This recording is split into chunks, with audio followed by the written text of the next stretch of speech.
गौरी पुत्र गणेश भगवान जी की जय। जय श्री कृष्णा, राधे राधे।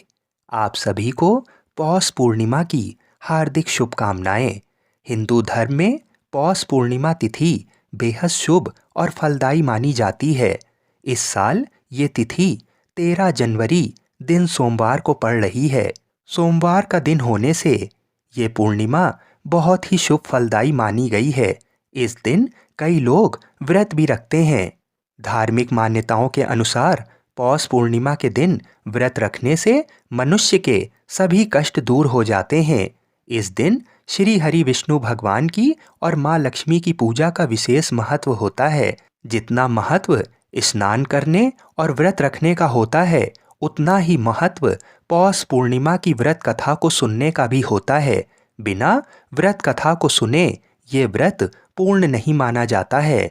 तो आइए आज पौष पूर्णिमा के दिन पौष पूर्णिमा की बड़ी ही दुर्लभ कथा को सुनते हैं। ये कथा समस्त मनोकामनाओं की पूर्ति करने वाली मानी गई है। इस कथा को पूरा अवश्य सुनिएगा। पौराणिक कथा में वर्णन मिलता है कि किसी नगर में धनेश्वर नाम का एक ब्राह्मण रहता था।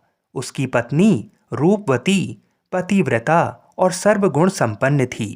बस दुख था तो सिर्फ इस बात का कि उनकी कोई संतान नहीं थी। यही कारण था कि वे दोनों बहुत चिंतित रहते थे। एक बार उस नगर में एक महात्मा आए। वो नगर के सभी लोगों से दान लेते थे, लेकिन धनेश्वर की पत्नी जब भी उन्हें दान देने जाती तो वे उसे लेने से मना कर देते थे। एक दिन धनेश्वर ने उन महात्मा के पास जाकर पूछा, हे महात्मन, आप नगर के सभी लोगों से दान लेते हैं, लेकिन मेरी पत्नी के हाथ का दान क्यों नहीं स्वीकार करते हैं? हमसे अगर कोई भूल हुई हो तो हम ब्राह्मण दंपति आपसे क्षमा याचना करते हैं। महात्मा बोले, नहीं विप्र, तुम तो बहुत ही विनम्र और हमेशा आदर सत्कार करने वाले ब्राह्मण हो। तुमसे भूल तो कदापि नहीं हो सकती। महात्मा की बात सुनकर धनेश्वर हाथ जोड़कर बोला, हे मुनिवर, फिर आखिर क्या कारण है? कृपा हमें उससे अवगत कराएं। इस पर महात्मा बोले, हे विप्र, तुम्हारे कोई संतान नहीं है और जो दंपति निसंतान हो उसके हाथ से भिक्षा लेना अधम या पापी के हाथ से भिक्षा ग्रहण करने के समान है। तुम्हारे द्वारा दिया गया दान लेने के कारण मेरा पतन हो जाएगा। बस यही कारण है कि मैं तुम दंपति से दान स्वीकार नहीं करता। महात्मा के ये वचन सुनकर धनेश्वर उनके चरणों में गिर पड़ा और विनती करते हुए बोला, हे महात्मन, संतान ना होना ही तो हम पति पत्नी के जीवन की सबसे बड़ी निराशा है। यदि संतान प्राप्ति का कोई उपाय हो तो बताने की कृपा करें। ब्राह्मण का दुख देखकर महात्मा बोले, हे विप्र, तुम्हारे इस कष्ट का एक निवारण अवश्य है। तुम 16 दिनों तक श्रद्धापूर्वक काली माता की पूजा करो। माँ प्रसन्न होंगी तो उनकी कृपा से अवश्य तुम्हें पुत्र रत्न की प्राप्ति होगी। इतना सुनकर धनेश्वर बहुत खुश हुआ। उसने कृतज्ञतापूर्वक महात्मा का आभार प्रकट किया और घर आकर पत्नी को सारी बात बताई।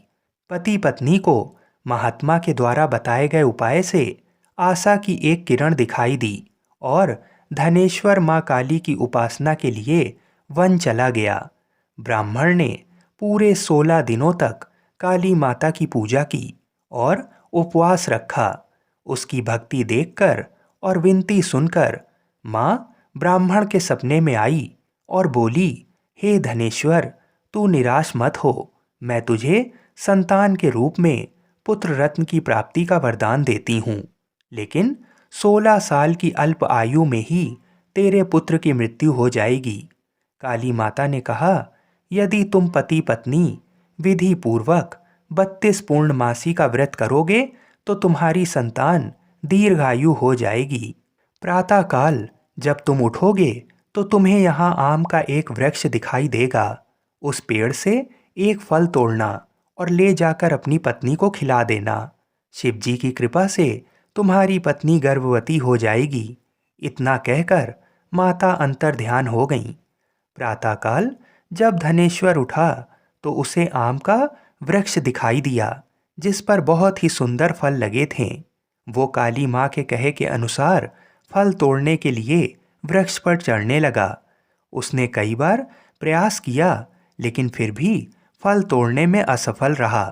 तभी उसने विघ्नहर्ता गणेश भगवान का सुमिरन किया और गणपति की कृपा से इस बार वो वृक्ष पर चढ़कर फल तोड़ लाया। धनेश्वर ने अपनी पत्नी को वो फल दिया जिसे खाकर वो कुछ समय बाद गर्भवती हो गई। दंपति काली माँ के निर्देश के अनुसार हर पूर्णिमा पर दीप जलाते रहें। कुछ दिन बाद भगवान शिव की कृपा हुई और ब्राह्मण की पत्नी ने एक सुंदर बेटे को जन्म दिया जिसका नाम उन्होंने देवीदास रखा। जब पुत्र 16 वर्ष का होने को हुआ तो माता पिता को चिंता होने लगी कि इस वर्ष उसकी मृत्यु निश्चित है। दंपति ने देवीदास के मामा को बुलाया और कहा, तुम देवीदास को विद्या अध्ययन के लिए काशी ले जाओ और 1 वर्ष बाद वापस आना। दंपति पूरी आस्था के साथ पूर्णमासी का व्रत कर पुत्र के दीर्घायु होने की कामना करते रहें। इधर काशी प्रस्थान के बाद मामा भांजे एक गांव से गुजर रहे थे। वहां एक कन्या का विवाह हो रहा था, परंतु विवाह होने से पूर्व ही उसका वर अंधा हो गया। तभी वर के पिता ने देवीदास को देखा और मामा से कहा, तुम अपना भांजा कुछ समय के लिए हमें दे दो, विवाह संपन्न हो जाए उसके बाद ले जाना। ये सुनकर मामा ने कहा, यदि मेरा भांजा ये विवाह करेगा तो कन्यादान में मिले धन आदि पर हमारा अधिकार होगा। वर के पिता ने मामा की बात स्वीकार कर ली और देवीदास के साथ कन्या का विवाह संपन्न हो गया। इसके पश्चात देवीदास पत्नी के साथ भोजन करने बैठा, लेकिन उसने उस थाल को हाथ नहीं लगाया। ये देखकर पत्नी बोली, स्वामी आप भोजन क्यों नहीं कर रहे हैं? आपके चेहरे पर ये उदासी कैसी? तब देवीदास ने सारी बात बताई। ये सुनकर कन्या बोली, स्वामी मैंने अग्नि को साक्षी मानकर आपके 7 फेरे लिए हैं। अब मैं आपके अलावा किसी और को अपना पति स्वीकार नहीं करूंगी। पत्नी की बात सुनकर देवीदास ने कहा, ऐसा मत कहो, मैं अल्पायु हूँ। कुछ ही दिन में 16 वर्ष की आयु होते ही मेरी मृत्यु निश्चित है। लेकिन पत्नी ने कहा, जो भी उसके भाग में लिखा होगा वो उसे स्वीकार है। देवीदास के बहुत कहने पर भी जब वो नहीं मानी तो देवीदास ने उसे एक अंगूठी दी और कहा, मैं विद्या अध्ययन के लिए काशी जा रहा हूँ, लेकिन तुम मेरे जीवन मरण के बारे में जानने के लिए एक पुष्प वाटिका तैयार करो। उसमें भांति भांति के पुष्प लगाओ और उन्हें जल से सींचती रहो। यदि वाटिका हरी भरी रहे, पुष्प खिले रहें, तो समझना कि मैं जीवित हूँ, और जब ये वाटिका सूख जाए तो मान लेना कि मेरी मृत्यु हो चुकी है। इतना कहकर देवीदास काशी चला गया। प्रातःकाल जब कन्या ने दूसरे वर को देखा तो बोली, ये मेरा पति नहीं है, मेरा पति काशी पढ़ने गया है। यदि इसके साथ मेरा विवाह हुआ है तो बताएं कि रात्रि में मेरे और इसके बीच क्या बातें हुई थीं और इसने मुझे क्या दिया था। ये सुनकर वर बोला, मुझे कुछ नहीं पता, और पिता पुत्र लज्जित होकर चले गए। उधर एक दिन प्रातःकाल एक सर्प देवीदास को डसने के लिए आया, लेकिन उसके माता पिता द्वारा किए जाने वाले पूर्णिमा व्रत के प्रभाव के कारण वो उसे डस नहीं पाया। तत्पश्चात काल स्वयं वहां आए और उसके शरीर से प्राण निकालने लगे। देवीदास मूर्छित होकर गिर पड़ा। तभी वहां माता पार्वती और शिव जी आए। देवीदास को मूर्छित देखकर देवी पार्वती बोली, हे स्वामी, देवीदास की माता ने 32 पूर्णिमा का व्रत रखा था, उसके फलस्वरूप कृपा आप इसे जीवन दान दें। माता पार्वती की बात सुनकर भगवान शिव ने देवीदास को पुनः जीवित कर दिया। इधर देवीदास की पत्नी ने देखा कि पुष्प वाटिका में एक भी पुष्प नहीं रहा। वो जान गई कि उसके पति की मृत्यु हो चुकी है और रोने लगी। तभी उसने देखा कि वाटिका पुनः हरी भरी हो गई है। ये देखकर वो बहुत प्रसन्न हुई। उसे पता चल गया कि देवीदास को प्राणदान मिल चुका है। जैसे ही देवीदास 16 वर्ष का हुआ, मामा भांजा काशी से वापस चल पड़े। रास्ते में जब वो कन्या के घर गए तो उसने देवीदास को पहचान लिया और अत्यंत प्रसन्न हुई। धनेश्वर और उसकी पत्नी भी पुत्र को जीवित पाकर हर्ष से भर गए। पौराणिक मान्यता है कि जो स्त्रियां श्रद्धापूर्वक पूर्णिमा का व्रत रखती हैं और कथा सुनती हैं, उन्हें संतान का सुख मिलता है, संकट से मुक्ति मिलती है और समस्त मनोकामनाएं पूरी होती हैं। बोलिए श्री शंकर पार्वती भगवान की जय। बोलिए श्री लक्ष्मी नारायण भगवान की जय। बोलिए गणेश जी महाराज की जय। आइए अब मनोकामनाओं की पूर्ति करने वाली भगवान शिव और माता पार्वती की अन्य कथाओं को सुनते हैं। तो आज मैं आपको सुना रहा हूँ भगवान शिव और माता पार्वती की बड़ी ही दुर्लभ कथा। तो इस कथा को बड़ी श्रद्धा और प्रसन्न चित्त मन से पूरा सुनिएगा। एक समय की बात है जब राम जी वनवास खत्म होने के बाद राज सिंहासन पर बैठे थे। उस समय माता पार्वती और भोलेनाथ घूम रहे थे। तो भोलेनाथ ने देखा कि राम जी के दादाजी का श्राद्ध का भंडारा हो रहा है। तब भगवान भोलेनाथ जी ने सोचा कि चलो मैं भी राम जी के घर चलता हूँ, इसी बहाने राम जी का दर्शन भी कर लूँगा। तो भोलेनाथ ने माता पार्वती से बोला, हे गौरा, तुम कैलाश धाम जाओ और हमारे लिए भोजन बनाओ, मैं थोड़ा देर से आता हूँ। तो माता ने भोलेनाथ की बात मानकर कैलाश धाम को चली गईं और भोलेनाथ पहुँचे राम जी के घर और ब्राह्मणों के साथ पंगत में बैठ गए और भंडारा खाने लगे। तभी ब्राह्मणों को माता जानकी ने पेट भर भोजन खिलाया। उसके बाद सभी ब्राह्मण उठकर चले गए, लेकिन भोलेनाथ बैठे रहे। तो माता सीता लक्ष्मण जी की धर्म पत्नी माता उर्मिला से बोली, सभी ब्राह्मण उठकर चले गए। तो माता उर्मिला बोली, सभी ब्राह्मण उठकर चले गए हैं, केवल एक ही बैठा है। तो माता जानकी जी बोली, अच्छा कोई बात नहीं, थोड़ा भूखा होगा, इसे और भोजन खिला दो। तब माता सीता और माता उर्मिला सभी सखियां भोलेनाथ को भर पेट खाना खिलाने लगीं। भोलेनाथ खाते गए, लेकिन भोलेनाथ की भूख ना शांत हुई और वे भोजन खाते ही गए। माता जानकी के रसोई का सारा सामान खत्म हो गया, लेकिन भोलेनाथ उठे नहीं।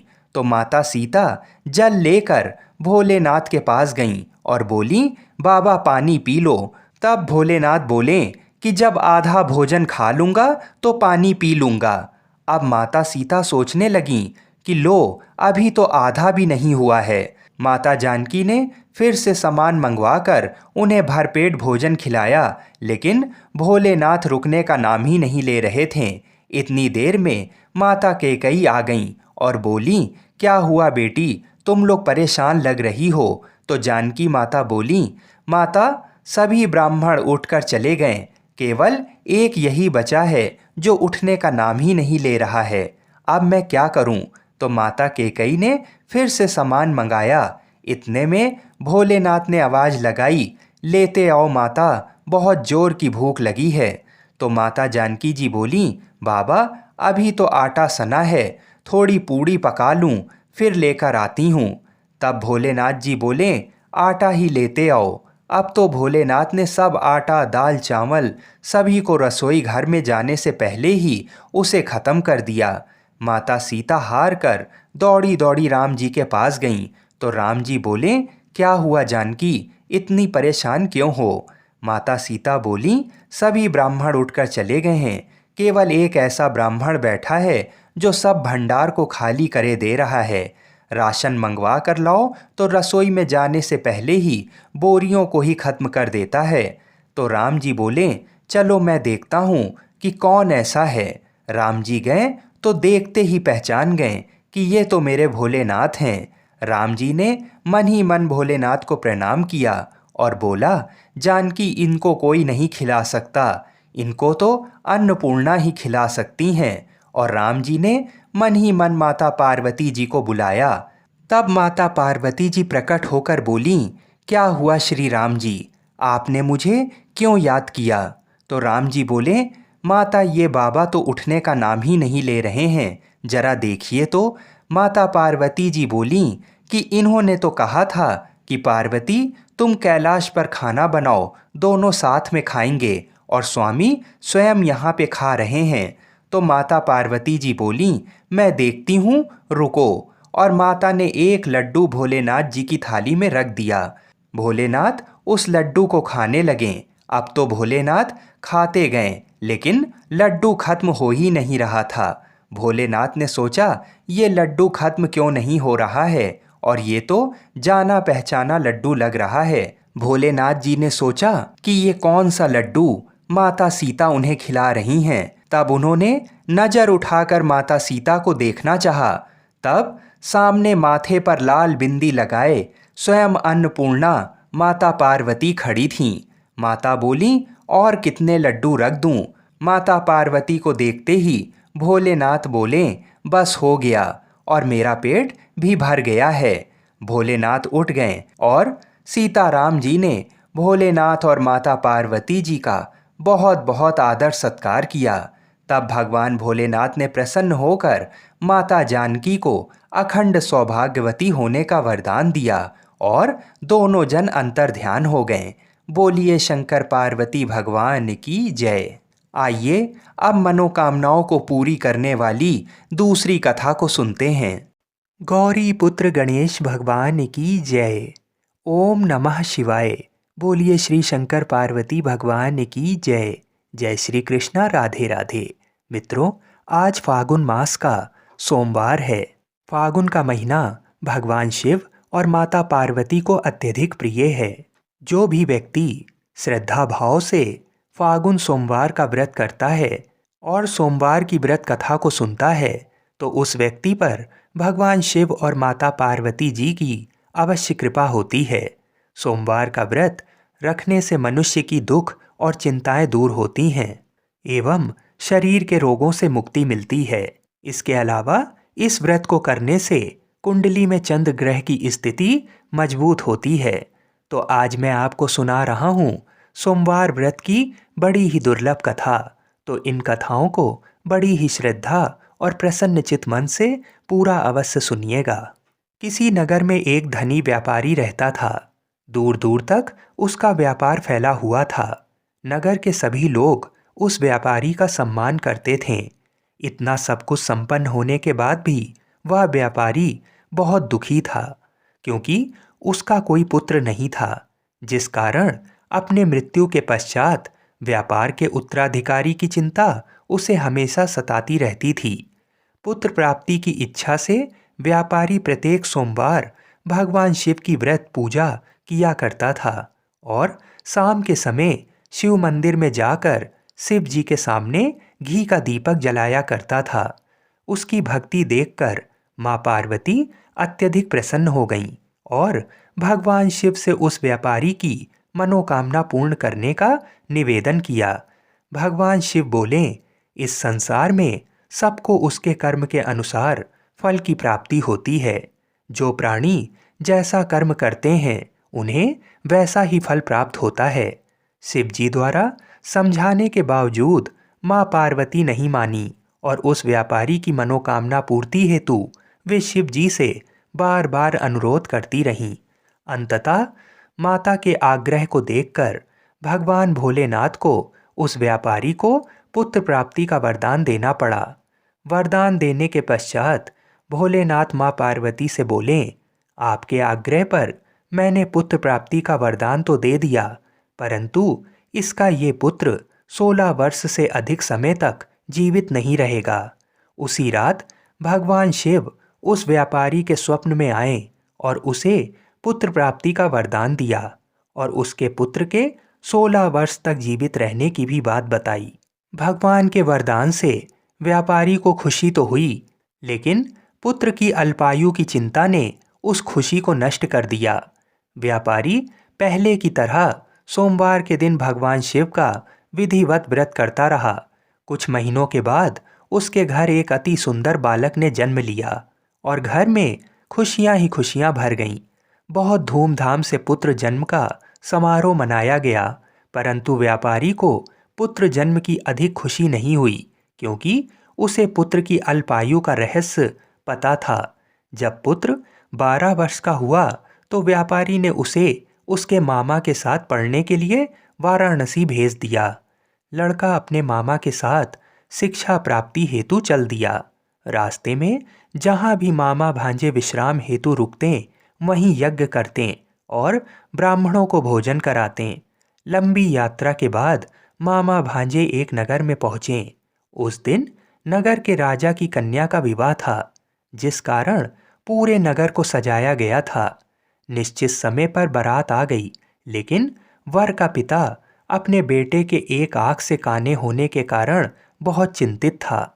उसे भय था कि इस बात का पता चलने पर कहीं राजा विवाह से इनकार ना कर दे, इससे उसकी बड़ी बदनामी भी होगी।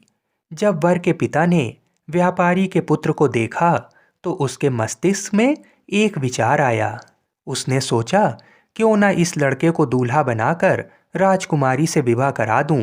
विवाह के बाद इसको धन देकर विदा कर दूंगा और राजकुमारी को अपने नगर ले जाऊंगा। वर के पिता ने लड़के के मामा से इस संबंध में बात की। मामा ने धन मिलने के लालच में वर के पिता की बात स्वीकार कर ली। लड़के को दूल्हे का वस्त्र पहनाकर राजकुमारी से विवाह कर दिया गया। राजा ने बहुत सारा धन देकर राजकुमारी को विदा किया। शादी के बाद लड़का जब राजकुमारी के साथ लौट रहा था तो वह सच नहीं छिपा सका और उसने राजकुमारी के ओढ़नी पर लिख दिया, राजकुमारी, तुम्हारा विवाह मेरे साथ हुआ था। मैं तो वाराणसी पढ़ने के लिए जा रहा हूँ और अब तुम्हें जिस नवयुवक की पत्नी बनना पड़ेगा वह काना है, यानी एक आँख से उसे दिखाई नहीं देता। जब राजकुमारी ने अपनी ओढ़नी पर लिखा हुआ पढ़ा तो उसने काने लड़के के साथ जाने से इनकार कर दिया। राजा को जब ये सब बातें पता लगीं तो उसने राजकुमारी को महल में ही रख लिया। उधर लड़का अपने मामा के साथ वाराणसी पहुंच गया और गुरुकुल में पढ़ना शुरू कर दिया। जब उसकी आयु 16 वर्ष की हुई तो उसने यज्ञ किया। यज्ञ की समाप्ति पर ब्राह्मणों को भोजन कराया और खूब अन्न वस्त्र दान दिए।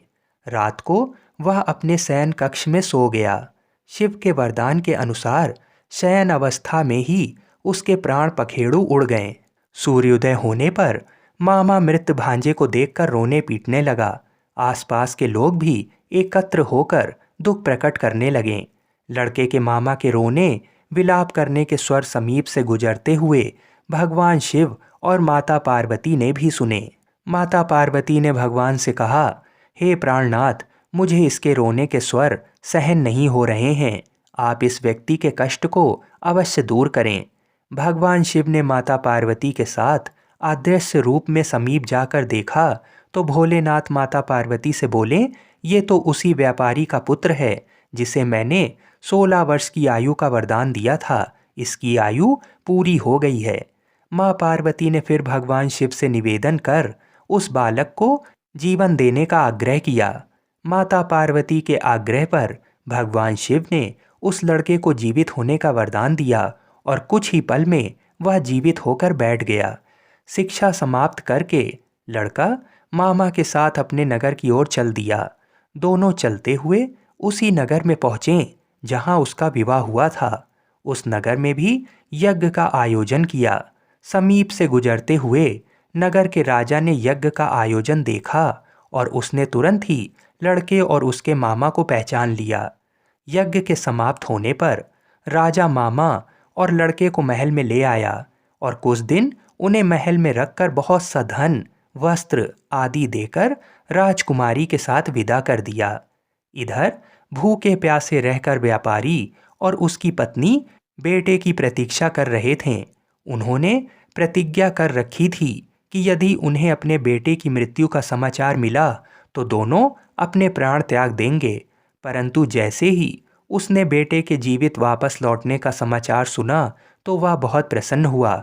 वह अपनी पत्नी और मित्रों के साथ नगर के द्वार पर पहुंचा। अपने बेटे के विवाह का समाचार सुनकर पुत्र वधू राजकुमारी को देखकर उसकी खुशी का ठिकाना नहीं रहा। उसी रात भगवान शिव ने व्यापारी के स्वप्न में आकर कहा, हे श्रेष्ठी, मैंने तेरे सोमवार के व्रत करने और व्रत कथा सुनने से प्रसन्न होकर तेरे पुत्र को लंबी आयु प्रदान की है।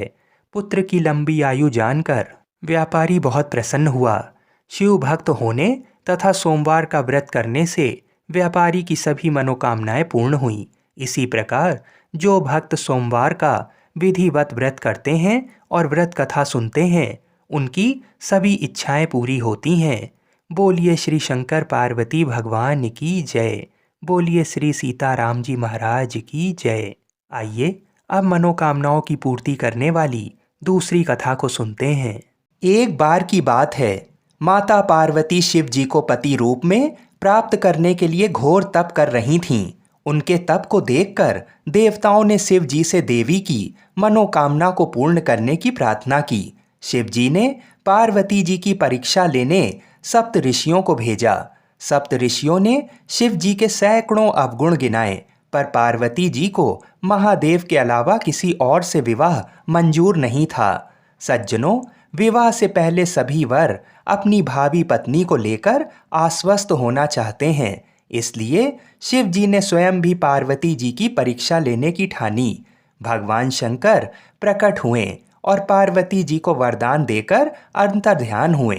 इतने में पार्वती माता जहां तप कर रही थीं, वहीं पास में तालाब में मगरमच्छ ने एक लड़के को पकड़ लिया।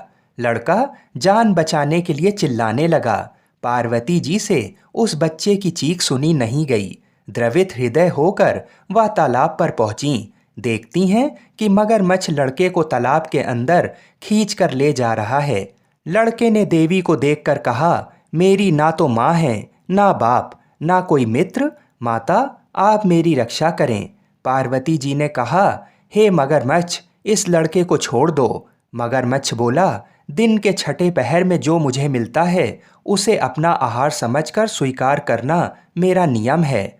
ब्रह्मदेव ने दिन के छठे पहर इस लड़के को भेजा है, मैं इसे क्यों छोड़ूं?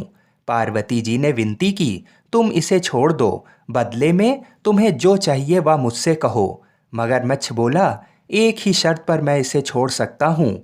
आपने तप करके महादेव जी से जो वरदान लिया है, यदि उस तप का फल मुझे दे दो तो मैं इसे छोड़ दूंगा। पार्वती जी तुरंत तैयार हो गईं। उन्होंने कहा, मैं अपने तप का फल तुम्हें देने को तैयार हूँ, लेकिन तुम इस बालक को छोड़ दो। मगरमच्छ ने समझाया, सोच लो देवी, जोश में आकर संकल्प मत करो। हजारों वर्षों तक जैसा तप किया है वैसा देवताओं के लिए भी संभव नहीं है। उसका सारा फल इस बालक के प्राणों के बदले चला जाएगा। पार्वती जी ने कहा, मेरा निश्चय पक्का है, मैं तुम्हें अपने तप का फल देती हूँ, तुम इसको जीवन दे दो। मगरमच्छ ने पार्वती जी से तप दान करने का संकल्प करवाया। तप का दान होते ही मगरमच्छ का देह तेज से चमकने लगा।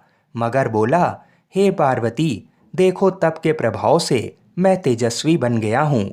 तुमने जीवन भर की पूंजी एक बच्चे के लिए व्यर्थ कर दी।